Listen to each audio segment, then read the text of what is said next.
அந்த போராட்டமானது இலங்கை அரசை அச்சுறுத்துகின்ற வகையில் இருந்திருப்பதற்கு அதிக சந்தர்ப்பங்கள் இருப்பதாக எல்லோரும் எதிர்பார்த்தார்கள். ஆனாலும் அந்த போராட்டத்தின் தன்மையிலும் அந்த போராட்டத்தின் முக்கியஸ்தர் என்று எல்லோரும் விழித்த நாமல் ராஜபக்ச அவர்கள் ஒரு கூற்றினை கூறியிருக்கின்றார். ஆட்சியை கவிழ்ப்போம் நுகேகொட கூட்டத்தில் நாமல் ராஜபக்ச சபதம் எடுத்திருக்கின்றார்.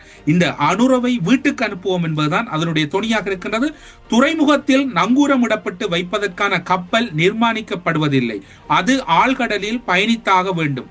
புயல் வரும், சவால்களும் வரும். தங்களை கப்பல் என்றாரா, யாரை கப்பல் என்றார் புரியவில்லை.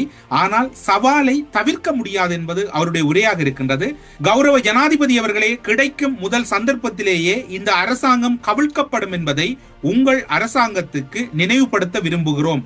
அதற்காக மக்கள் சக்தி கட்டியெழுப்பப்படுகிறது. நுகேகொட கூட்டத்தில் நாமல் ராஜபக்ச ஒரு வீராப்பான பேச்சை பேசியிருந்தார். அவருடைய பேச்சை பாருங்கள், அவர் என்ன கூறுகிறார் என்பதையும் பாருங்கள். இந்த அரசாங்கம் சர்வதேச நாணய நிதியத்தின் கொள்கைகளுக்கு அமையவே செயற்படுகின்றது.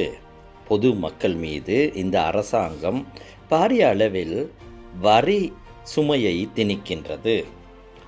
பல்வேறு வழிகளில் மக்கள் வரி சுமையினால் அழுத்தங்களை எதிர்நோக்கி வருகின்றனர். தேசிய மக்கள் சக்தி அரசாங்கம் அளித்த வாக்குறுதிகளை மறந்துவிட்டு செயற்படுகின்றது. கடந்த காலங்களில் தேர்தல் மேடைகளில் அளிக்கப்பட்ட வாக்குறுதிகளை இந்த அரசாங்கம் நிறைவேற்ற தவறியுள்ளது.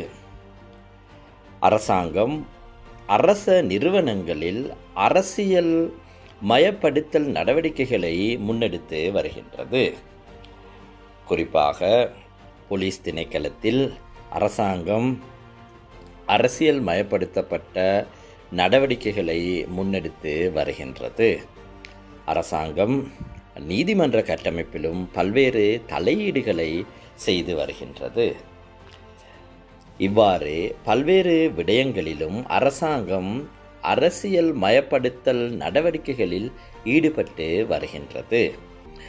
இந்த அரசாங்கம் வாக்குறுதிகளை நிறைவேற்றிக் கொள்வதற்கு முடியாத சந்தர்ப்பத்தில் ஜனாதிபதி அனுரகுமார திசாநாயக்க போலீசார் முப்படையினரை பணயம் வைத்து செயற்படும் ஒரு நடவடிக்கைகளை முன்னெடுக்க முனைகின்றார். அவ்வாறான விடயங்களுக்கு நாம் இடமளிக்க முடியாது.